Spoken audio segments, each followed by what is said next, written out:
기도하시겠습니다. 사랑이 많으신 하나님 아버지, 감사와 찬양을 올려드립니다. 3월 첫째 주일 예배를 하나님 은혜로 인도하여 주시고, 이 모든 예배를 통하여서 하나님께 영광 올려드리는 이 시간, 우리의 힘을 다하고 생명을 다하고 뜻을 다하여서 하나님을 사랑하는 귀한 예배 시간이 될 수 있도록 성령님께서 인도하여 주시고 좀 도와주시옵소서. 하나님께만 집중해서 온전히 하나님을 사랑하고 섬기는 믿음으로 예배를 드릴 수 있게 하여 주시옵소서. 하나님 아버지, 오늘 주의 말씀을 듣고자 합니다. 이곳에 친히 오셔서 주님 말씀을 사모하는 모든 우리 성도들에게 성령의 충만함으로 부어주시고 은혜를 받게 하시고 하나님께 영광 올려드리는 믿음이 더하여지게 하여 주시옵소서. 이 세상에서 넉넉히 승리할 수 있는 담대함도 허락하여 주셔서 세상을 두려워하지 않게 하시고 담대하게 살아갈 수 있도록 도와주시옵소서. 부족한 저와 함께하여 주실 줄 믿고 감사드리며 모든 말씀 예수님의 이름으로 기도드립니다. 아멘. 할렐루야. 오늘 이제 3월 첫째 주일이 되었습니다. 벌써 이제 2달이 올해 지나갔고, 이제 올 한 해도 9개월이 남았습니다. 세월이 굉장히 빠르게 흘러가고 있습니다. 빠른 세월 가운데 우리가 무엇보다도 하나님을 잊지 않는 그런 삶을 사는 우리 모두가 되시기 바랍니다. 하나님께 기쁨을 올려드리는 일에 힘쓰는 모두가 되시기 바랍니다. 오늘 말씀의 제목은 무엇이죠? 세 가지 충만으로 라는 제목으로 말씀을 전하고자 합니다. 얼마 전에 아마 1월 그때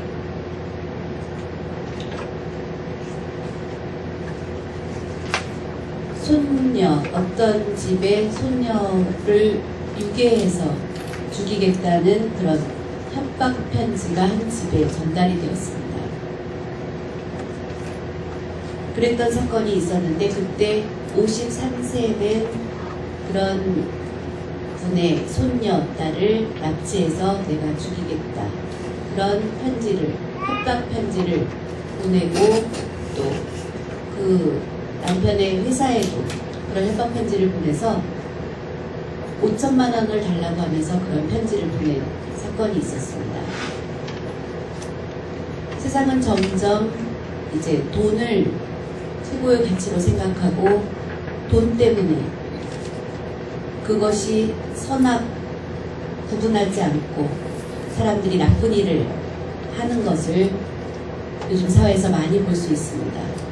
어떤 그 유머책에 보니까 돈에 관한 얘기였는데, 이제 돈이 변기 속에 빠졌을 때, 그때를 이제 4가지 단어로 해가지고 표현한 그런 내용이 있어서 제가 한번 읽어보았습니다.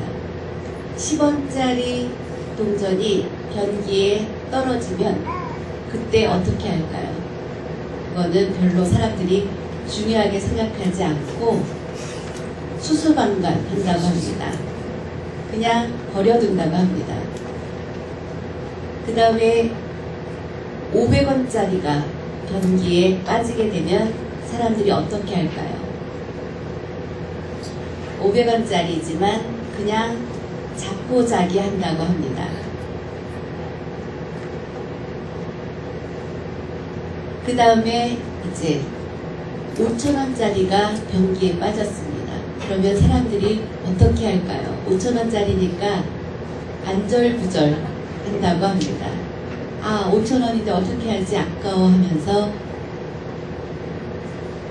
애타한다고 합니다. 그 다음에 10만원짜리가 변기에 빠지면 사람들이 이것은 너무 큰 돈이기 때문에 안 돼, 그러면서 어떻게든지 그거를 구해야 돼. 그리고 사생결단한다고 합니다. 그 다음에 이제 100만원짜리가 변기에 빠지면 사람들이 목숨을 걸다,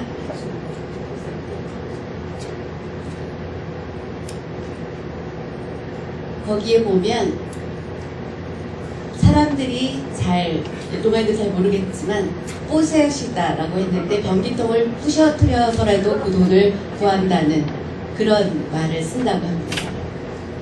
그런데 그 다음에 안타까운 것은 남편이 변기에 빠질 경우에 그러면 어떻게 할 것인가.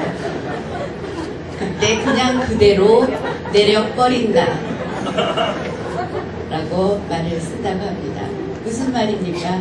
남편은 함께 살다 보니까 너무나 이제 필요 없는 존재로 생각하고 그대로 내려버린다 라고 이야기한다고 합니다.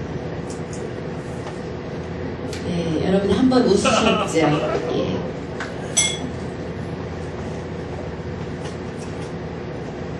오늘 본문 말씀을 보면 바나바에 대해서 소개시켜주고 있습니다. 바나바는 어떤 사람입니까? 바나바는 초대교회에서 아주 귀하게 쓰임받은 그런 인물이었습니다. 초대교회에서 바로 예루살렘 교회에서 정말로 그 사역을 잘 돕고 본이 되는 교회로 든든히 서나가는데 중요한 역할을 했던 사람이 바로 바나바였습니다. 초대교회를 봉사를 하고 그리고 그 다음에 안디옥 교회 최초의 초대교회였던 예루살렘 교회가 이제 핍박을 당하게 되었을 때 그곳을 피하여서 그 다음에 이제 지방으로 간 곳이 안디옥이었고 그곳에서 세워진 교회 안디옥 교회였습니다. 그곳에 최초로 이제 사역자로 파송을 받은 분이 바로 바나바였습니다.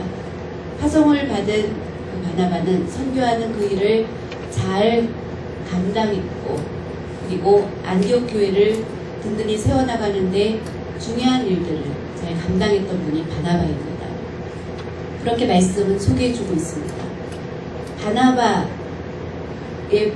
수고로 인해서 안디옥 교회가 세워졌다고까지 말할 수 있습니다. 예수님을 믿고 구원함을 얻은 사람을 그리스도인이라고 최초로 불려지게 된 곳이기도 합니다. 그리스도인으로 불림을 받게 된 그건 최초의 교회가 바로 안디옥 교회였습니다. 여러분 그리스도인이라는 것은 어떤 의미입니까? 예, 기름 부음을 받은 자, 예, 그리스도인. 그러면 그리스도 하면 맞습니다. 기름 부음 받은 자라는 의미를 가지고 있지만 그리스도인 하면 예수님을 믿는 자, 예, 맞습니다. 그러면 예수님을 믿는 자는 어떤 의미입니까? 예수님을 본받아 따르는 사람. 그것이 바로 그리스도인입니다. 그런 중요한 이름을, 그런 존칭을 쓰게 되었습니다. 그리스도인이라는 단어, 그것은 안디옥 교회에서 최초로 사용되어진 단어입니다. 그래서 굉장히 의미가 있는 교회이고 의미가 있는 그리스도인이라고 불려지게 된 것, 그것이 바로 안디옥 교회였습니다. 그래서 안디옥 교회의 이름이 그만큼 빛나게 되었다는 그런 의미입니다. 여러분이 교회에 다니고 있는 많은 교인들, 물론 우리가 교인이라고 부릅니다. 그런데 그 교인 가운데 참 그리스도인 많지 않다는 그런 모습을 볼 때 안타까움을 느끼게 됩니다. 예수님을 믿고 구원함을 얻은 자, 바로 그리스도인입니다. 그리스도인은 예수님을 본받고 배우고 따르는 그 길로 나아가는 사람들, 그러한 사람들이 바로 그리스도인입니다. 그리스도인이 될 때 우리 주님께서 가장 기뻐하신다고 했습니다. 교인에서 끝나는 것이 아니라 우리가 그리스도인이 될 때 하나님께서 가장 기뻐하십니다. 그런 그리스도인이 되어갈 수 있도록 하는 일에 바나바는 많은 역할들을 한 것을 볼 수 있습니다. 바나바가 그곳에서 섬기고 봉사하면서 그리고 예루살렘 교회는 많은 것들을 서로 교환하면서 통용하면서 사용했습니다. 내가 필요 없는 물건은 또 필요한 다른 사람들에게 서로 나누어 주면서 그렇게 썼고, 또 어려운 사람들이 있을 때는 그 어려운 사람들을 구제하는 일들을 했을 뿐만 아니라 또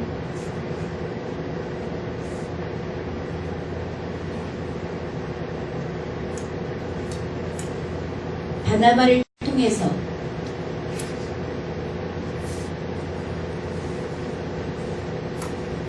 또 바나바가 바로 직접 예수님의 제자가 아니었던 바울이었는데 그 바울을 다른 제자들에게 소개시켜주는 그런 역할을 했습니다. 그래서 바나바는 굉장히 훌륭한 일을 많이 했다라고 말할 수 있습니다.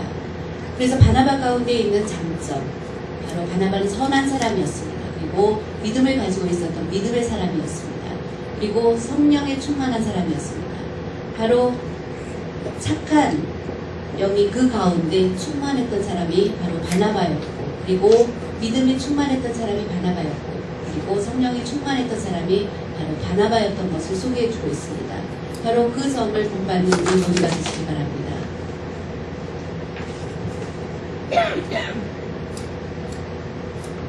바나바는 바나바를 통하여서 바울이 예수님의 사도들에게 소개되었고, 그리고 그 다음에 전 세계에 복음을 전하는 그 사역에 바나바도 그 바울을 기쁜 마음으로 그 일을 지원해 주게 되었고, 그것을 계기로 해서 큰 일들이 이루어지게 된 것입니다. 그래서 11장까지는 바나바의 역할이 나오고 12장부터 이제 사도 바울에게 그 일들이 맡겨지게 되면서 사도 바울이 행한 일들이 나타나는 것을 볼 수 있습니다. 바나바는 정말로 그런 점에서도 굉장히 훌륭했던 사람인 것을 볼 수 있습니다. 그 점을 또한 우리가 배우고 본받을 만하다고 말할 수 있습니다. 우리가 교회에 다니는 우리 모든 성도들이 가정에서, 회사에서, 그리고 교회에서 그렇게 바나바처럼 바나바와 같은 그런 역할을 할 수 있는 우리 모두가 되시기 바랍니다. 바나바와 같은 모습,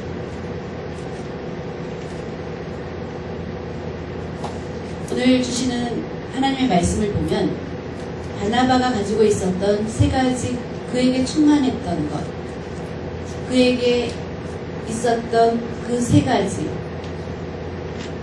그것을 가지고 하나님의 뜻을 이루어 드릴 수 있었습니다.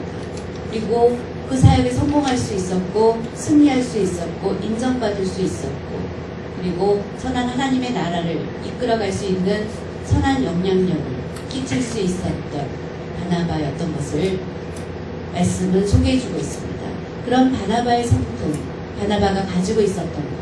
그런데 바나바는 그냥 그것을 가지게 된 것이 아니라 바로 예수님을 믿고 구원을 얻고 나서 그 예수님을 위해서 내가 무엇을 할 것인가 집중해서 헌신했기 때문에 그런 점을 가지고 있었던 것을 볼 수 있습니다. 바나바는 가난했던 사람이 아니었습니다. 그는 부유했습니다. 그가 가지고 있었던 많은 재산들을 그는 팔아서 선교 사역 일을 지원했고 필요한 모든 것들을 도왔던 것을 볼 수 있습니다. 병든 자가 있으면 그 병든 자를 도와줬고, 이런 여러 가지 일들을 지원했고, 복음을 전하는 일에 기쁘게 선교하는 일에 지원했던 것을 볼 수 있습니다. 그래서 바나바의 이름이 하나님의 말씀에 기록되게 된 것입니다. 바나바의 이름이 성경에 기록되면서 바나바는 정말 하나님으로부터 귀하게 쓰임받은 사람인 것을 우리가 알 수 있습니다. 하나님께서는 여러분 모두를 귀하게 사용하여 주시기를 원합니다. 그런데 우리가 바나바와 같은 사람이 되었을 때 하나님께서는 하나님의 영광을 위해서 우리 모두를 귀하게 사용해 주시고, 또 하나님 앞에 섰을 때 칭찬받고 면류관을 받을 수 있게 되는 것입니다. 이제 우리 본문을 보면 바나바는 착한 사람이었다라고 소개해주고 있습니다. 오늘 본문 11장 24절 말씀을 보면 바나바에 대해서 말씀은 착한 사람이요 라고 기록하고 있습니다. 사도행전 11장 24절의 말씀을 보면 다같이 한번 보시겠습니다. 사도행전 11장 24절입니다.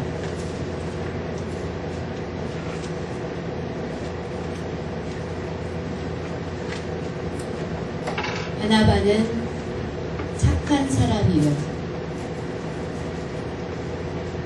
사랑과 믿음이 충만한 사람이라. 이에 큰 무리가 죽게 더하여지더라. 라고 말씀해주고 있습니다. 이 말씀을 보면 바나바는 어떤 사람인지 착한 사람이라고 그렇게 소개해주고 있습니다. 여러분, 여기서 착한 사람이라는 의미는 무엇입니까? 착하다. 우리 노마인들은 그럼 착하다 어떻게 수화로 표현합니까? 네, 좋다. 좋다하고 착하다하고. 여러분 어떻습니까? 수화는 똑같이 좋다, 착하다. 다 똑같이 씁니다. 수화는 좋다, 착하다. 분명히 어감이 다른데 수화는 똑같이 씁니다.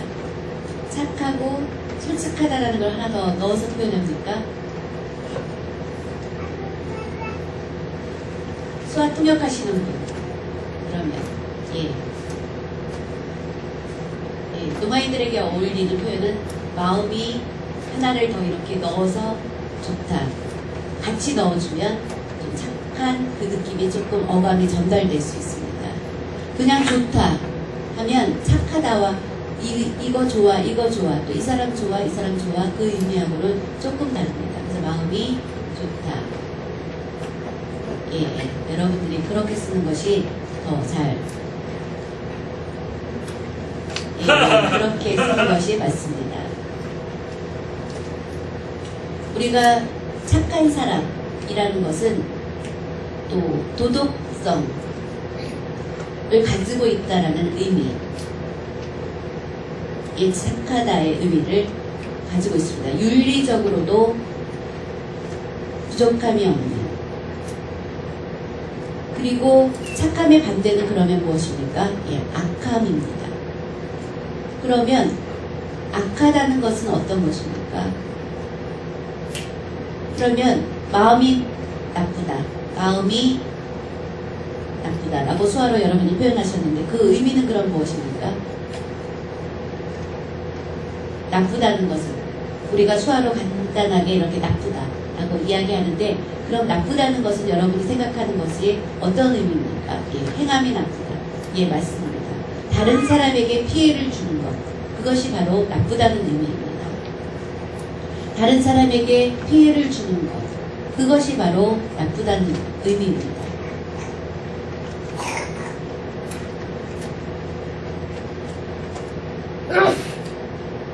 예를 들면 한 사람에게 피해를 많이 주는 그런 일들을 행하는 사람, 그러면 선하다는 것은 그런 의미에서 봤을 때 무엇입니까? 착하다는 것은 다른 사람에게 유익을 주는 사람, 그것이 바로 착하다는 의미입니다. 바나바는 바로 다른 사람에게 피해를 주지 않고 다른 사람에게 유익을 줬던 사람, 그리고 다른 사람에게 유익을 주는 것을 기뻐하는 사람, 그것을 가장 좋아하는 사람, 그 사람이 바로 바나바였다라는 그런 의미입니다.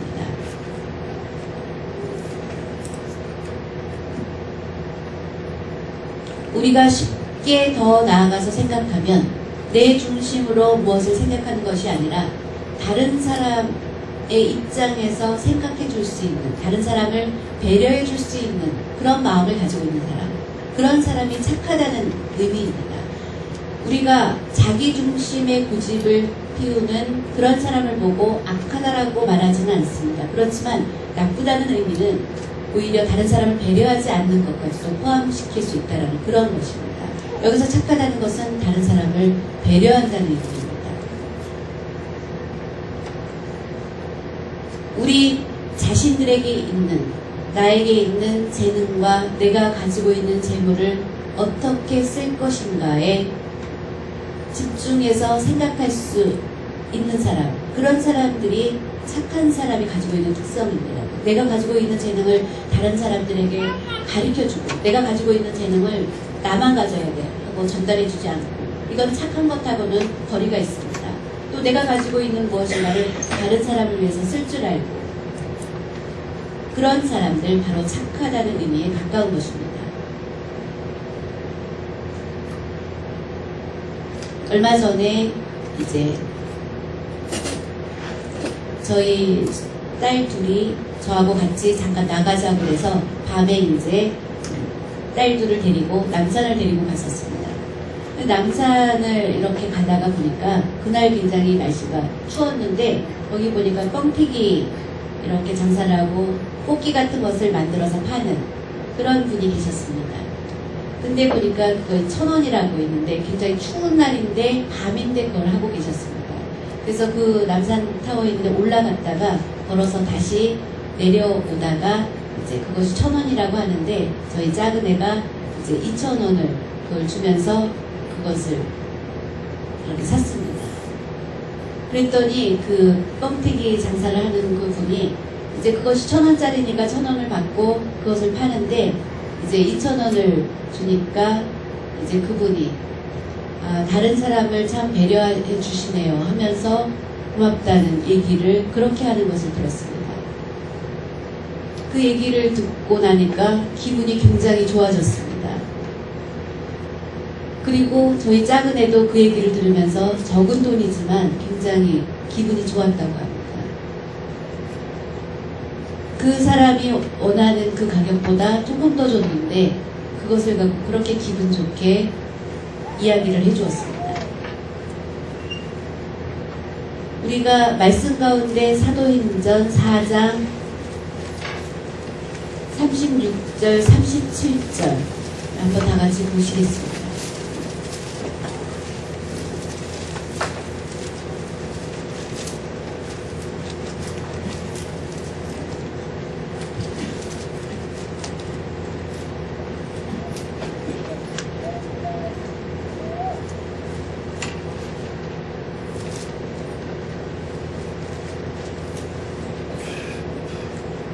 도로에서 난 레위족 사람이 있으니 이름은 요셉이라. 사도들이 일컬어 바나바라. 그것을 번역하면 위로의 아들이라 하니 그가 밭이 있음에 팔아 그 값을 가지고 사도들의 발 앞에 두니라. 이 말씀을 보면 바나바의 원래 이름은 요셉이었습니다. 그런데 주변에서 그분에 대한 별명으로 그분을 바나바라고 칭했습니다. 그 바나바라는 이름의 뜻은 위로의 아들이라는 이름의 뜻을 가지고 있습니다. 이 말씀을 보면 왜 요셉을 보고 바나바라고 그들이 별명처럼 불렀을까? 바로 가난하고 어려운 자들과 함께 해주고 그들을 늘 위로해주는 그런 그의 행함을 보고 바로 위로의 아들이라는 이름의 바나바라고 부르게 된 것입니다. 바나바는 참으로 멋있는 믿음 생활을 했던 것으로 볼 수 있습니다. 그래서 우리 믿음의 사람들은 누가 어려운 일을 만나게 되면 늘 위로할 수 있는 그런 여러분이 되시기 바랍니다. 바나바는 다른 사람들에 대해서 시기하거나 하지 않았던 것 같습니다. 경쟁하지 않았던 것 같습니다. 누군가와 경쟁해서 내가 더 앞서야지. 그러지 않았던 것 같습니다. 그가 착한 사람이라고 했던 것은 바로 그런 의미에서 다른 사람이 어려운 가운데 있으면 그 사람을 배려해주고 위로해주고 구제해주고 하는 그런 멋있는 삶의 모습을 가지고 있었기 때문에 많은 사람들이 그를 바나바라고 불렀던 것 같습니다. 바로 위로의 아들이라는 이름의 뜻입니다. 예수 그리스도를 믿고 구원함을 얻은 사람은 다른 사람을 위로해 줄 아는 그런 말을 사용해야 됩니다. 절망 가운데 있는 사람들에게는 힘을 주는, 용기를 주는 말을 통하여서 그분을 위로해주고 또 재물을 가지고 있을 때는 물질을 가지고도 또 지원해주고 이렇게 할 수 있을 때 바로 그 행함을 통하여서 상대가 힘을 얻고 그 사람이 성공하게 되면 그 도와준 사람에게 큰 감사함을 갖게 되는 것입니다. 바로 자기 밭이 있음에 그 밭을 팔아. 밭이 있었다는 것은 무엇입니까? 그분은 부유했던 사람인 것을 알 수 있습니다. 그 당시에 밭을 소유한다는 것은 부자였던 것입니다. 그것을 팔아서 그것을 가지고 어떻게 했다고 했습니까? 바로 사도들의 발 앞에 두니라 라고 말씀하고 있습니다. 사도들이 하는 일은 무엇이었습니까? 바로 구제하는 일들을 했었고 그런 일들을 지원했던 것입니다. 바로 재물을 가지고 있는 사람, 그것을 가지고 어려운 사람들을 지원하는 것을 하나님께서 기뻐하신다는 것입니다. 나 자신만 배불리 살고 하는 것은 하나님이 기뻐하시지 않는다는 것입니다. 어떤 돈이 많은 그런 부자가 있었습니다. 굉장히 늘 사랑에 대해서 강조했던 분입니다. 그런데 실천은 하지 않았습니다.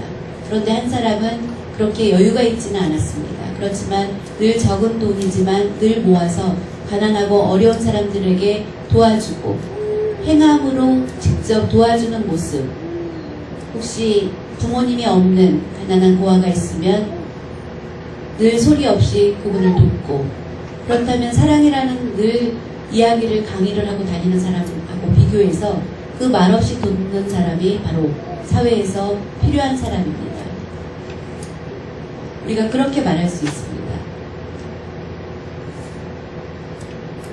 바나바와 같이 어려운 가운데 있는 사람들을 도와줄 수 있는 그런 모습을 가지고 있을 때 또한 하나님께서 그런 우리를 기뻐하십니다.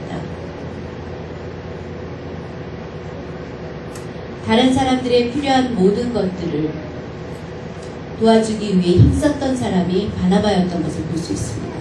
그래서 바나바는 많은 사람들로부터 칭찬받았고 하나님으로부터 칭찬받았습니다. 사도행전 4장 한번 다 같이 말씀을 보시겠습니다. 사도행전 4장 32절입니다.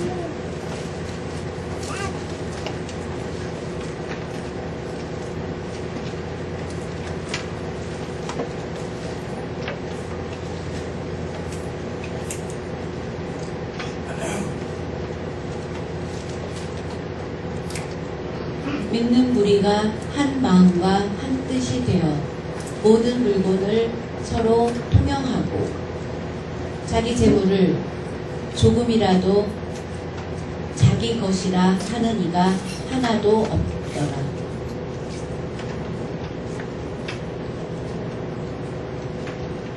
이 말씀을 보면 믿는 사람이 마음이 하나가 되어 그리고 뜻이 하나가 되어서 라고 말씀해 주고 있습니다. 내 입장, 나만 생각하는 것이 아니라 공동이 같이 일할 때는 하나가 되어 라고 말씀해 주고 있습니다. 그러면 아름다운 일에 우리가 쓰임받을 수 있습니다. 그렇게 되지 못하면 하나님 나라를 위해서 쓰임받지 못하게 됩니다. 우리가 한 뜻이 되고 한 마음이 되는 것이 중요한 것을 말씀해 주고 있습니다. 그리고 모든 물건을 서로 통용하고 또 자기 재물을 조금이라도 자기 것이라 하는 이가 하나도 없더라. 자기의 재물은 다 하나님의 것이라고 생각하는 것입니다. 나의 생명도 하나님의 것, 내가 가지고 있는 모든 물건, 나의 재물도 하나님의 것으로 생각할 수 있는 우리가 되시기 바랍니다. 그럴 때 하나님의 축복으로 또한 우리를 채워주시게 됩니다. 이것은 내가 수고해서 번 것이니까 이것은 내 것이다 라고 생각하면 하나님의 축복의 줄이 끊어지게 되는 것입니다. 우리가 가지고 있는 모든 것은 하나님의 것으로 여기고 우리가 살아갈 때 하나님의 축복이 그 가운데 함께하는 것입니다. 여러분, 우리가 하나님의 것은 우리가 가지고 있는 것과 말할 수 없을 정도예요. 하나님이 가지고 계신 것은 우주 만물의 모든 것입니다. 우리가 전 세계적으로 유명한 부자 모두가 잘 알고 있습니다. 록펠러는 정말로 가난하고 어려운 환경에서 고생하면서 산 사람입니다. 그런데 하나님을 섬기는 믿음을 지킴으로 인해서 하나님의 축복을 받았습니다. 그가 점점 부를 소유하게 되었고 부자가 되었을 때 그 쓰는 방법을 처음에 잘 몰랐습니다. 그런데 하나님의 음성을 듣고 어려운 질병 가운데 그가 53세에 무서운 질병에 걸려서 그때 이제 하나님의 음성을 깨닫고 구제하는 일에 지원을 하고 하면서 그 재물을 바르게 쓰면서 98세까지 그 생명이 연장되게 되었습니다. 3,000개에서 4,000개의 교회가 세워지는 데를 지원하게 되었고 대학을 세우게 되었고 그런 일에 아낌없이 그의 재물을 기부했습니다. 많은 돈들을 그렇게 사용했습니다. 그래서 하나님의 큰 축복을 받았습니다. 우리가 무엇인가 소유하고 있을 때 그것을 선한 일에 쓸 수 있어야 합니다. 우리 농아인들의 경우를 보면 많은 부를 갖는 것이 쉽지 않습니다. 그렇지만 작은 것에서 부자가 쓰는 것보다 우리가 가지고 있는 것이 없지만 부족하지만 그 가운데서 하나님의 일을 위해서 어려운 사람들을 위해서 쓸 때 하나님의 감동은 더하십니다. 그러면 그럴 때 그 가정에 자손 만대까지 축복해 주신다는 것을 꼭 믿으시기 바랍니다. 여러분 그 가지고 있는 소유를 팔아서 제자들, 사도들의 발 앞에 두었다고 했습니다. 그래서 그 모습을 보고 아나니아와 삽비라는 우리도 그런 사람이 되고 싶다라고 생각했습니다. 그들은 교회에 다니는 사람이었습니다. 바나바의 선한 그 행함을 보고 부부가 같이 의논했습니다. 그리고 우리도 가지고 있는 밭을 팔아서 다 바치자. 그렇게 생각했다가 팔고 돈을 갖게 되니까 그것이 아깝다는 생각이 들었습니다. 그래서 반을 땅에 감춰두고 그리고 반만 바치게 되었습니다. 처음에 그 남편이 봤을 때 어떻게 되었습니까? 이제 거짓말한 것 하나로 인해서 아나니아는 죽음을 맞게 되었습니다. 그리고 그의 아내 삽비라는 그 남편 아나니아가 죽은 줄 모르고 그 다음에 가서 자신들의 방법으로 또 그것을 바치게 되었습니다. 거짓말한 것으로 인해서 그 저주를 받게 되었습니다. 교회에 다니고 있었던 사람이었습니다. 그렇지만 참으로 하나님을 기뻐하게 하는 것보다 이제 욕심이 생기면서 내 이름이 더 빛나야지 하는 욕심을 부리는 순간 멸망하게 된 것입니다. 이것을 보면 그의 마음은 우리의 표현으로 하면 선한 착한 사람이었더라가 아니라 바로 나쁜 사람이었더라. 우리가 그런 소리를 듣지 않기 위해서 우리 삶 속에서 힘쓰는 모습이 있어야 합니다. 말씀을 보면 내 중심 그것들을 항상 잘 다스려서 다른 사람을 먼저 배려하는 그런 바나바였던 것을 볼 수 있습니다. 그래서 다른 사람을 잘 대접하고 했던 사람이라고 소개해주고 있습니다. 마태복음 7장 12절 말씀 삶의 황금률이라고 우리가 보통 이 말씀을 그렇게 부르는데 한번 이 말씀을 다 같이 보시겠습니다. 마태복음 7장 12절 말씀입니다.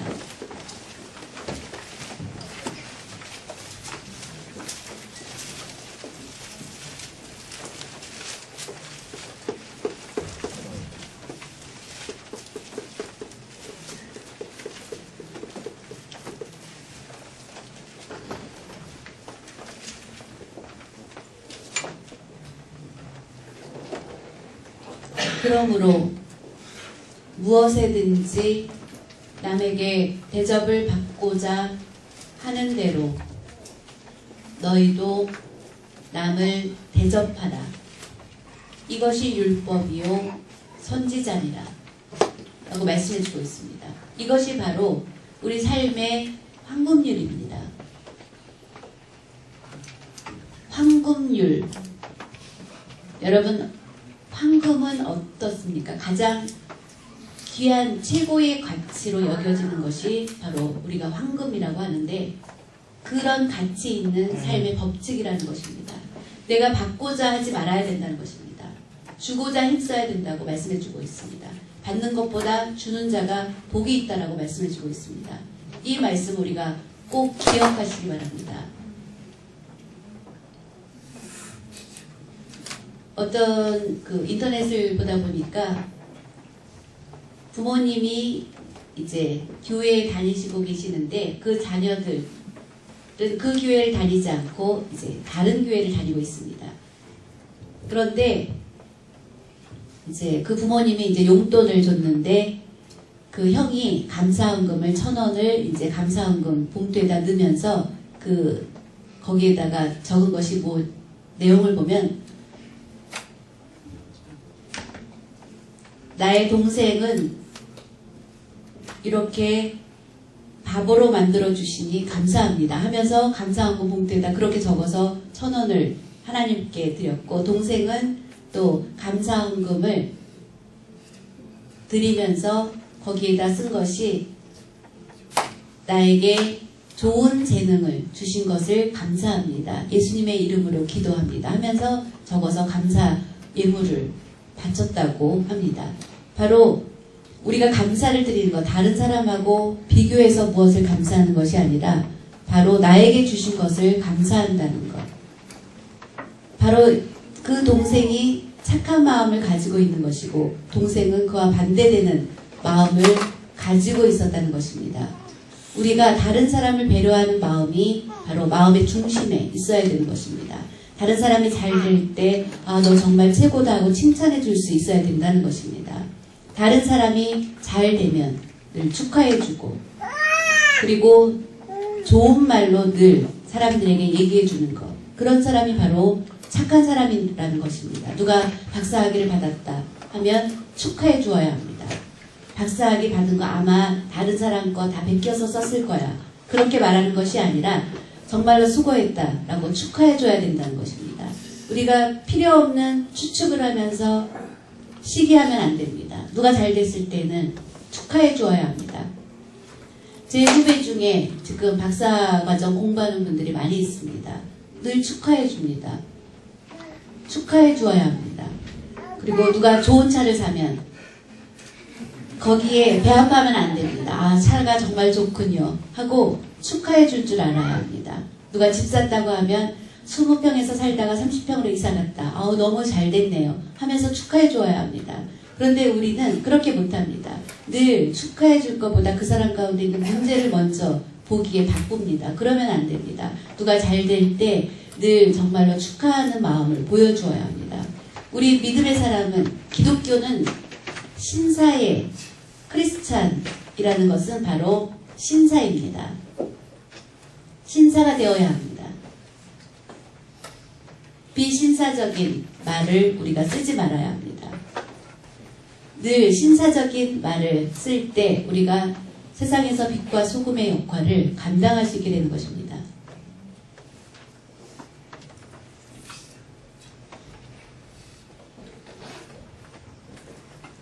교회 다니고 있지만 자기 욕심만 채우고 하는 그런 성도가 있었습니다. 그리고 늘 기도하기를, 하나님 아버지 저에게 100달러만 주세요 하고 크게 외치면서 기도를 하니까 다른 사람의 기도에 집중이 안 됩니다. 그래서 이제 할 수 없이 자기가 기도에 집중이 안 되니까 지갑에서 100불을 꺼내가지고 주면서 손에다 쥐어줬습니다. 그랬더니 그걸 받고 할렐루야 하면서 기뻐하면서 이제 떠나갔습니다.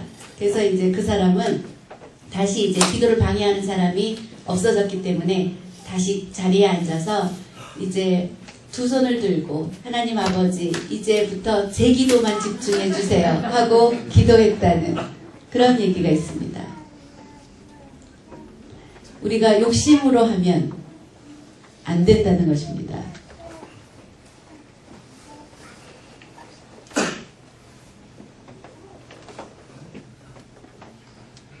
우리가 욕심으로 구하는 기도, 그것도 안 된다는 것입니다. 하나님께서 원하시는 것을 먼저 생각하고 나의 욕심을 먼저 이렇게 죽이는, 절제할 줄 아는 그런 훈련이 필요합니다. 지난주에 말씀드렸던 것처럼 부자가 하나님 나라에 들어가기 어렵다고 말씀해 주신 것처럼 그렇게 절제하는, 그래서 하나님의 영광이 되는 우리 모두가 되시기 바랍니다. 말씀을 보면 말씀 가운데 다 같이 한번 보시겠습니다. 요한복음 10장 11절입니다.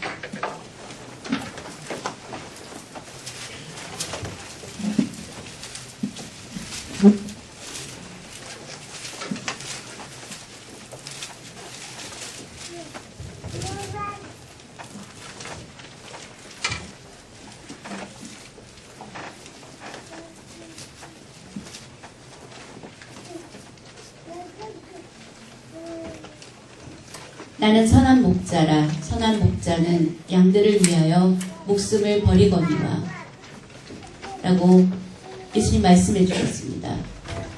예수님께서는 나는 선한 목자라. 예수님은 선한 목자이십니다. 병든 자를 보시면 그대로 두시지 않았습니다. 병든 자를 보시면 마음 아파하셨고 병든 자를 고쳐주셨던 그런 선한 목자였습니다. 가난한 사람들을 만나면 외면하지 않으셨습니다. 가난한 자의 친구가 되어주셨고 그들과 함께 있어주셨습니다. 그리고 많은 일들을 하셨습니다. 줄인 자에게 먹을 것을 주셨고 거기서 끝난 것이 아니라 바로 우리들 구원해 주시기 위해서 십자가에서 아낌없는 희생을 하시고 죽으신 분이십니다. 바로 양들을 위하여 목숨을 버리신 분입니다. 말로만 하신 것이 아니라 하나님 그 말씀을 선포하신 대로 실천하신 분입니다.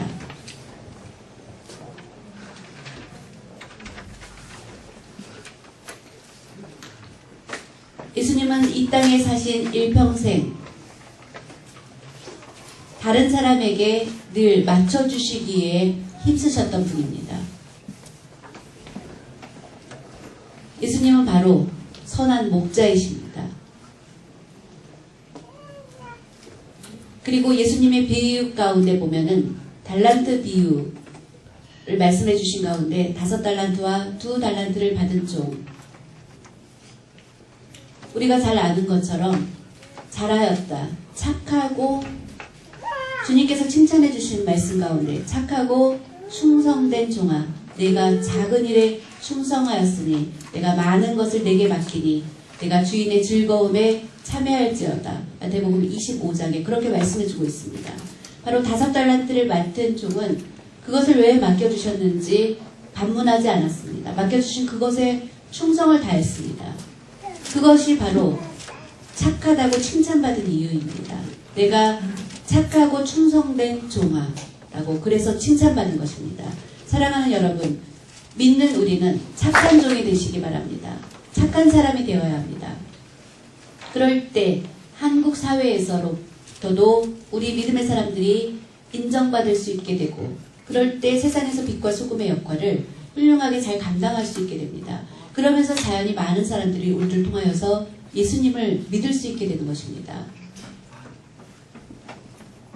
김수환 추기경이 이제 세상을 떠났을 때 그 모습을 보면서 그 당시에 천주교를 믿는 신자들의 숫자가 굉장히 늘어났던 적이 있었습니다.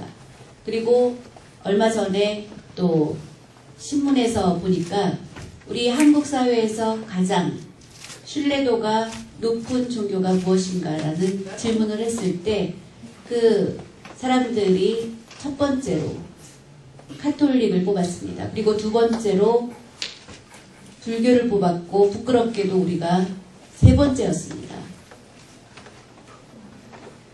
그리고 많은 매스컴을 통해서 기독교에 대한 좋지 않은 것들이 나오게 되면서 믿지 않는 사람들이 기독교에 대한 신뢰도가 점점 낮아지는 것을 보면서 정말 우리들의 행함이 혹시 하나님의 이름에 먹칠을 한 그런 행함을 한 것은 없는가 라는 그런 마음들을 갖게 되었습니다.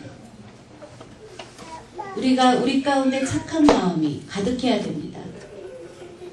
우리가 어디든지 잘 되면 칭찬해주면 좋습니다. 우리 명성교회가 이렇게 부흥한다 그러면 막 칭찬해줘야 되는데 그것을 오히려 시기하고 비난하는 주의 종들이 있다는 걸 보고 저도 깜짝 놀랐습니다.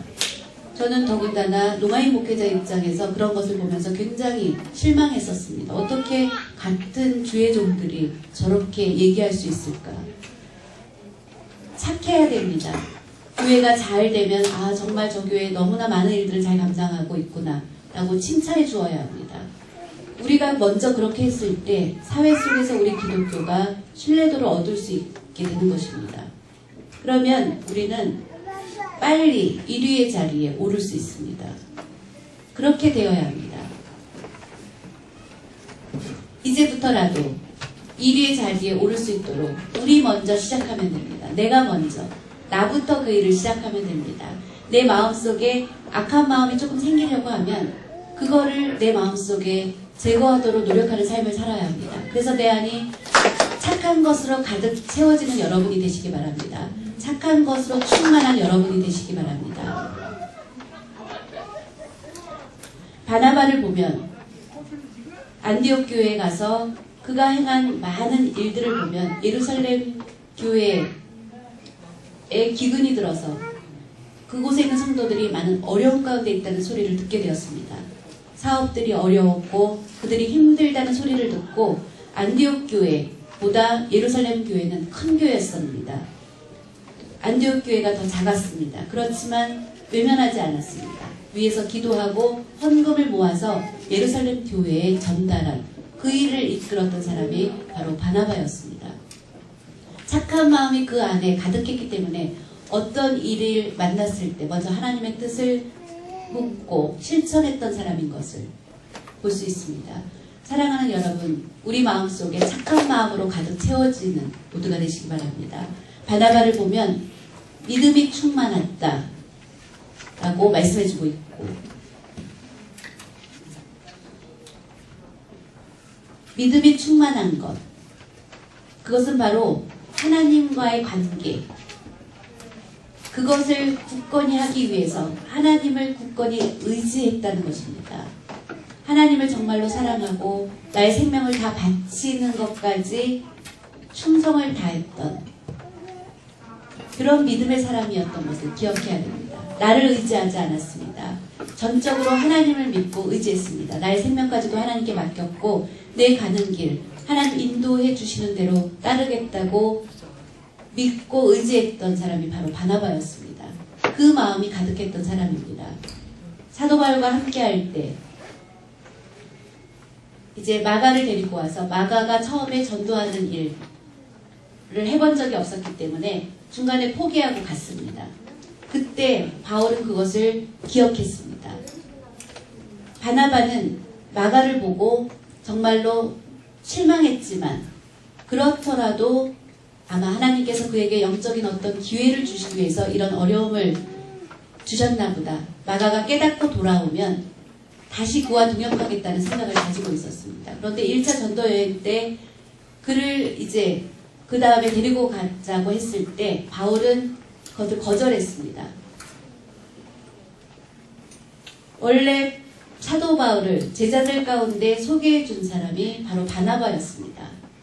처음에는 바나바가 더 그렇게 많은 역할을 했었습니다. 그런데 그 마가가 전도하는 일에 처음에 지장을 줬을 때 바울은 그것을 잊지 않았습니다. 기억했습니다. 그리고 그 다음에 동행하는 것을 거부했습니다. 그렇지만 바나바는 굉장히 관대한 사람이었습니다. 바로 착함이라는 의미는 그 관대함도 포함되어 있다는 것입니다. 마가가 부족했지만 그와 같이 했습니다. 바울이 그와 함께하지 않겠다고 했을 때에도 바나바는 마가와 함께 갔고 바울은 그래서 실라와 함께 가는, 그래서 그렇게 나누어서 가게 되었습니다. 그리고 나서 마가가 이제 전도하는 일에 좋은 평가를 받고 나서 바울은 나중에 그를 인정하고 그와 함께 했던 것을 볼 수 있습니다. 이렇게 바나바는 보면 마가가 문제가 있었습니다. 그렇지만 그 문제까지도 하나님께서 인도해 주실 거라고 믿고 맡겼습니다. 바로 하나님과의 관계의 믿음을 잘 지킬 때 모든 문제가 해결된다는 믿음을 여러분이 꼭 가지시기 바랍니다. 세상을 믿고 의지하면 어떤 문제도 해결 안 받을 수 없습니다. 어렵습니다. 저는 죄송하지만 이제 농아인 목회자 안에서도 시기하는 그런 일들이 많이 있습니다. 그래서 저를 또 모함하는 많은 사람들이 있습니다. 8년 동안 제가 많은 어려움을 당했습니다. 그런데 이제 얼마 전에 저에 대해서 모함하고 비난했던 분들이 만나자고 연락이 왔습니다. 기뻐하면서 만나겠다고 했습니다. 그리고 그분들은 정말로 자존심도 강하고 어떤 얘기도 듣지 않고 고집만 내세웠던 분들인데 시간이 지나고 저는 가만히 기도만 했습니다. 그랬더니 하나님께서 시간이 지나니까 기회를 주셨습니다. 얼마나 감사한지 모릅니다. 하나님은 제가 거짓말하지 않고 정직하게 한 것을 다 알고 계시기 때문에 그것을 저는 믿었습니다. 여러분 마음속에 착한 마음을 갖고 하나님을 의지하면 모든 문제는 하나님이 해결해 주십니다. 하나님이 다 맡아주신다는 것을 꼭 믿으시기 바랍니다. 바나바는 보면 예수님과의 관계, 그 관계도 가장 귀한 것으로 여겼습니다. 믿음의 주여 온전케 해주시는 그 예수 그리스도를 바라보라고 히브리서 12장에 그렇게 말씀해 주신 것처럼 우리가 어떤 일에 있든지 믿음의 주여 또 온전케 하시는 그 예수 그리스도를 바라보는 믿음을 가지고 바라보는 여러분이 되시기 바랍니다. 세상은 바라볼 것이 없습니다. 의지할 것이 없습니다. 여러분 어려운 가운데서도 예수님만 바라보면 그 믿음을 잘 지키면 모든 문제는 주님이 해결해 주십니다. 여러분 돈 때문에 걱정하십니까? 돈을 빌려줬는데 갚지 못해서 어려워하십니까? 하나님께 맡기고 기도하시기 바랍니다. 그러면 하나님의 손이 한번 닿기만 하면 다 해결해 주십니다. 사람의 힘으로는 할 수 없습니다. 우리가 자녀를 우리의 힘으로 키울 수 있습니까? 절대로 불가능합니다.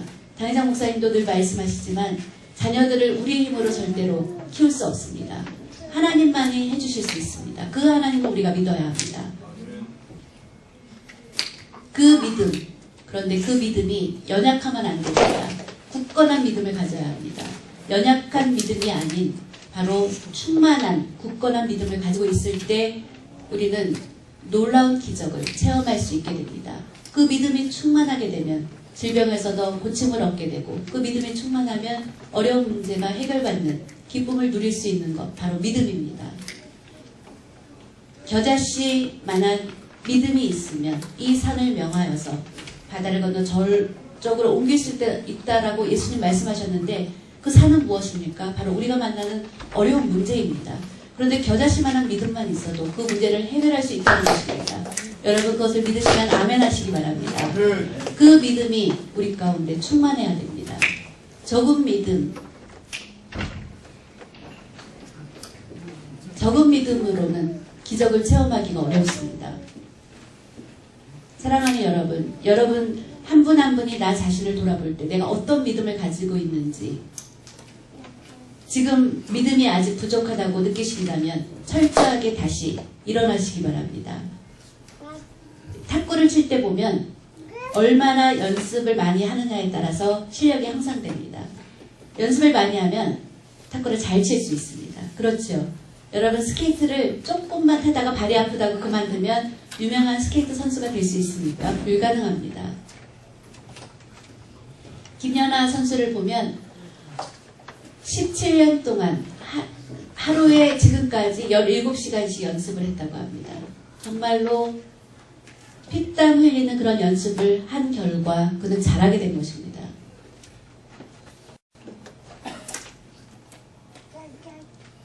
그래서 이제 유명한 피겨스케이팅 선수가 된 것입니다. 우리도 믿음의 분량을 그렇게 늘려야 합니다. 믿음이 우리 가운데 충만해질 수 있는 모두가 되시기 바랍니다. 말씀을 정리하겠습니다. 바나바를 보면 성령이 충만한 사람이라고 말씀해주고 있습니다. 성령이 충만한 사람은 어떻습니까? 훌륭한 인격을 갖게 됩니다. 그것이 바로 우리가 배워야 될 점입니다. 바울이 조금 감정적으로 앞섰을 때에도 바나바는 마가를 인격적으로 대해줬고 많은 문제 있는 사람들을 만나면서도 포용했습니다. 그런 선한 모습을 가지고 있었습니다. 그래서 자기의 이미지를 그렇게 잘 관리할 수 있는 훌륭한 그런 인격을 소유한 그런 사람이었던 것 같습니다. 얼마 전에 이제 우리는 러시아에서 소치 동계올림픽 했습니다. 김연아는 틀림없이 금메달을 받을 것이다. 저도 그렇게 생각했습니다. 그리고 얼마나 유연한지 모릅니다. 정말로 한번 보면 금방 반할 정도입니다. 그리고 정말 몸이 꼭 낙지를 많이 먹은 사람처럼 정말 유연합니다. 러시아 그 선수는 뻣뻣합니다. 유연하지 않습니다. 그런데 뜻밖의 러시아 선수가 금메달을 받았습니다. 그리고 김연아는 은메달을 받았습니다. 전 세계가 다 비난하고 이거는 잘못됐다라고 얘기했습니다. 그때 사람들은 소치 올림픽이 아니라 수치 올림픽이다 라고까지 그렇게 얘기했었습니다. 그렇지만 정작 김연아 선수는 은메달을 받고 정말로 그 마음속에는 안타까움과 섭섭함이 있었을 것입니다. 그렇지만 그것을 절제했습니다. 그리고 나를 위해서 이렇게 국민들이 응원해 준 것 감사드리고, 그리고 저는